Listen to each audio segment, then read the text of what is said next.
Me faltaba solfeo, 3 notas, decapitado y a la cola.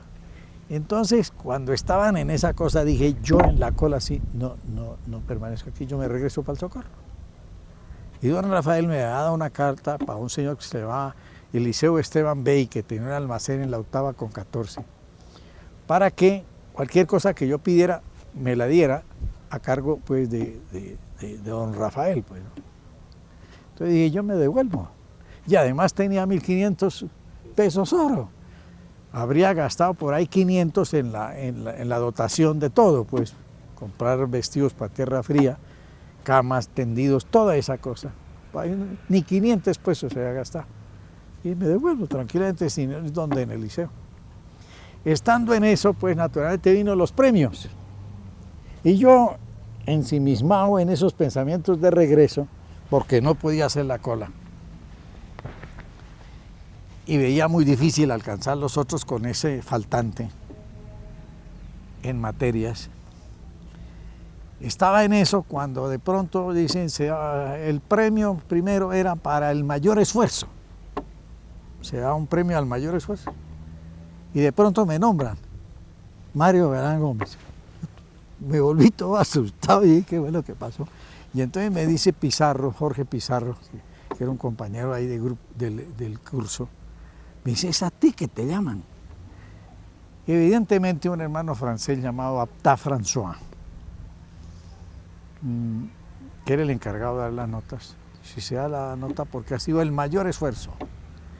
Y Pizarro justamente era la cabeza de la clase, que tenía el primer puesto.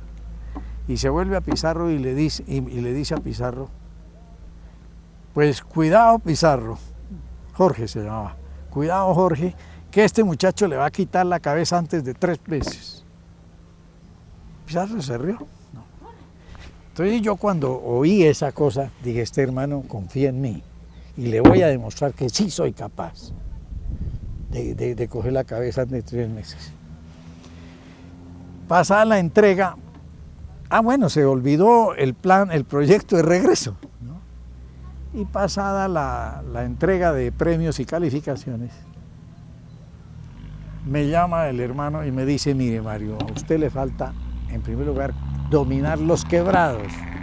Tiene una formación floja en quebrados.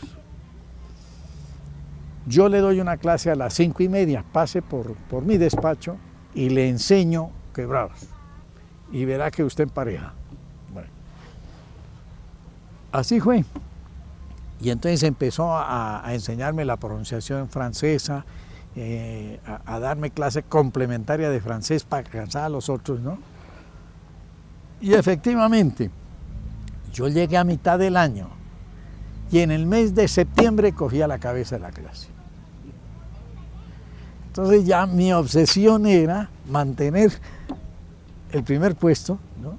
Y estudiar. Y así fue a través de toda la vida. Así fue a través de toda la vida. Doctor Galán, hablemos un poquito de su romance con la señora Cecilia. ¿Cómo la conoció? ¿Qué vio en ella que lo entusiasmó? Pues yo no tuve novias en la universidad, porque me la pasaba estudiando. No había tiempo para irme los sábados con los amigos a saraos y fiestas, ¿no? Entonces, los compañeros justamente me criticaban eso, pues, ¿no? Caray, ¿usted por qué no va a fiestas? ¿Usted por qué no se divierte? ¿Usted por qué no sé qué? Y sí sé cuándo, porque estaba en la otra preocupación, que era la capital para mí. En términos tales que mi mamá, cuando comentaba la suerte de los hijos, decía, afortunadamente Mario no se va a casar y siempre lo tendré de compañía. Y fui el primero en casarme, pues, ¿no? Pues a Cecilia la conocí en Charalá, cuando tenía ella por ahí unos 13 años, y yo estaba por ahí en segundo de universidad ya. Vine a pasar las vacaciones y entró al almacén de una parienta mía, muy garbosa, a preguntar por hilos y por agujas y botones para faenas de modistería, pues, ¿no? Entonces yo le pregunté a la prima, le dije, ¿quién es esta niña? Y me dice Margarita. Me dice, pues es la hija de Luis Pacho Sarmiento. Luis Francisco Sarmiento, el padre de Cecilia, era muy querido en Charalá por su modo de ser, por su temperamento, por su carácter y por su romanticismo. Él era muy romántico y le gustaban mucho las cosas románticas, tocaba muy bien la guitarra y cantaba también bien, ¿no? Entonces, además tenía una estampa muy importante y muy interesante, ¿no? De unos ojos grandes, una presencia muy agradable, y gozaba de una reputación entre el personal femenino de admiración y aprecio, pues, ¿no? Entonces era muy fácil de distinguir, la hija de Luis Pacho, pues yo sabía cuál era el personaje. Además, Luis Pacho era muy amigo de un tío mío, que se llamaba Francisco Gómez, se querían mucho, y ambos eran de filiación liberal en un municipio en donde no habían arriba de 10 liberales, pues, ¿no? Entonces, pues la vi y pasó. Hacía por ahí un año que se había muerto Luis Francisco y por eso vestía de negro en ese momento Cecilia. Averigüé y me contaron pues que se había muerto Luis Pacho el año anterior. Después, como 3 años después, ¿sí?, en la pensión en donde yo estaba, muy visitada por santanderianos, porque era de un santanderiano, llegó un día Cecilia a visitar a los Azueros, que eran los dueños de la pensión, porque ellos tenían muy buenas relaciones en Charalá, la familia Azuero, con María, la madre de Cecilia. Entonces la vi, ya estaba más crecidita, pues ya tal. Y le pregunté a don Pericles, ¿quién es esta niña? Volvieron a repetirme el nombre, la hija de Luis Pacho. Se la distinguía en esa forma. Y pasó el tiempo y yo vine a parar a la asamblea como al año siguiente. Ella acababa de terminar estudios de comercio aquí en Bogotá. Y entonces yo estaba en ese momento ejerciendo la presidencia de la asamblea en Santander. Me mandó una carta que decía, señor doctor Mario Galán Gómez, tal, soy fulana de tal, hija de fulano de tal, terminé estudios de comercio y deseo trabajar para ayudar a mamá.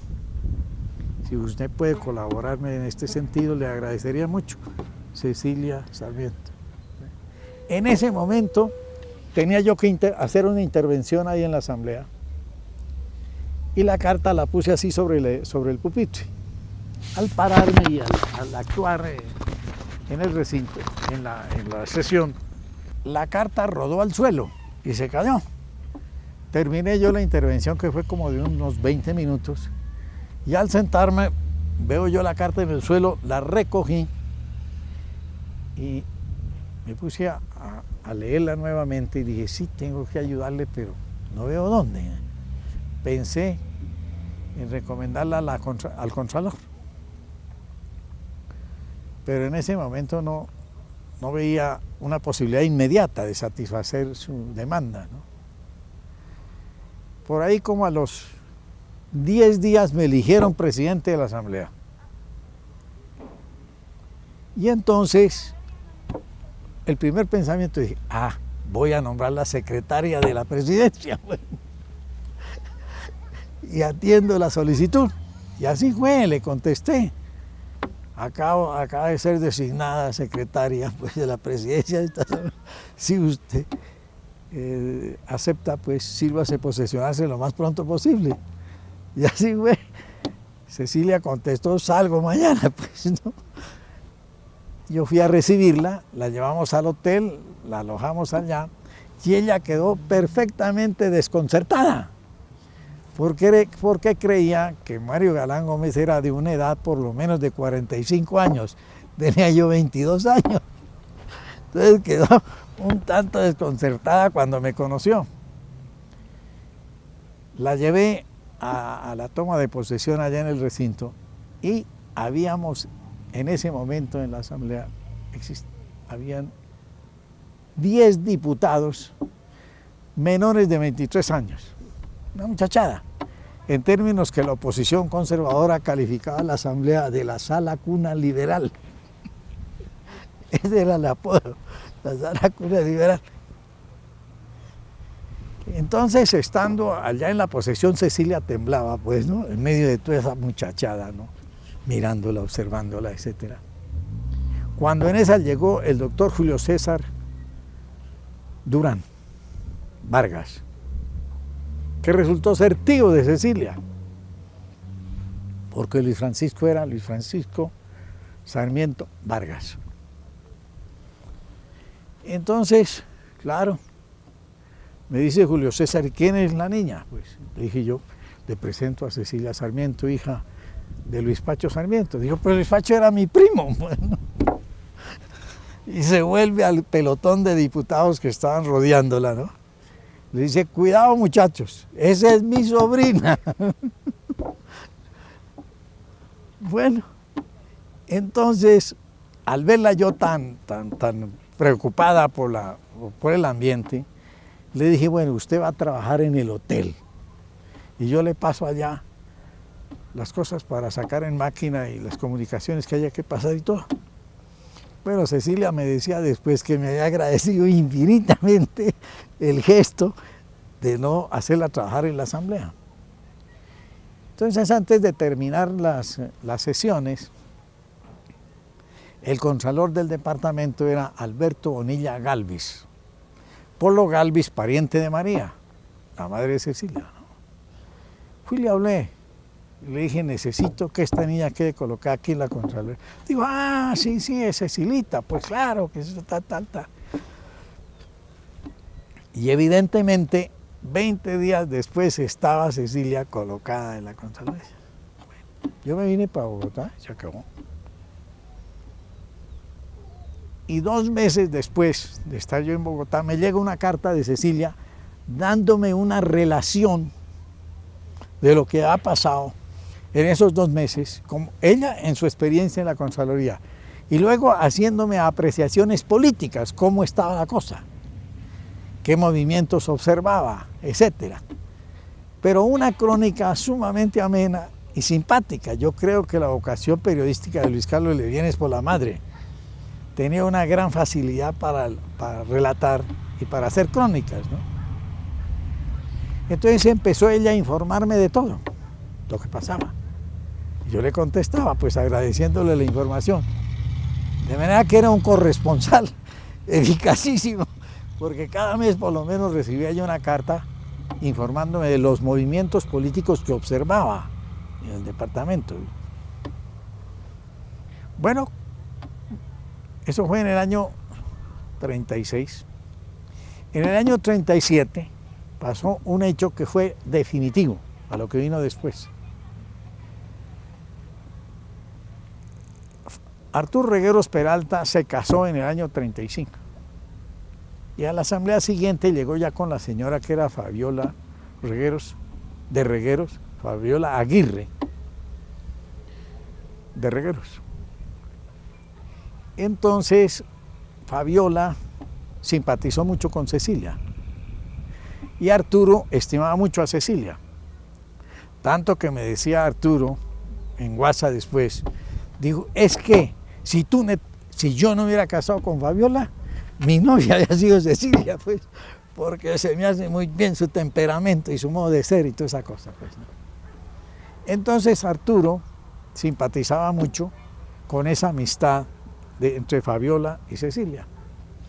Y organizaron un paseo a un sitio de Lebrija, a un pozo que se llamaba Carambombo.